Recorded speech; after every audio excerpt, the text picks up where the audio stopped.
వందనక్క కోసం మాత్రమే తీస్తున్నాను. తెలిసిన వాళ్ళు స్కిప్ చేసేయండి, ఓకేనా. ఇది అక్క గింజలు, అనప గింజలు అంటే ఇవి. పితికిపప్పు అంటే చూపిస్తా చూడు.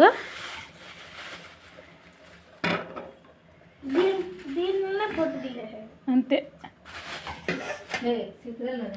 కాయలు వచ్చేసి వీడియో ఉంది, పితికిపప్పు వచ్చేసి చూపిస్తా. ఇప్పుడు ఈ గింజలు ఉన్నాయి కదా, ఈ గింజను ఇట్లా అంటే చూడు,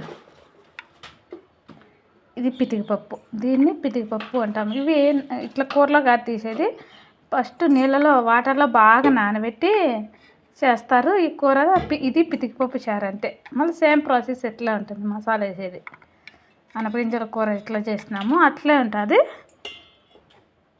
దీన్ని పితికిపప్పు చారు అంటాం మేము.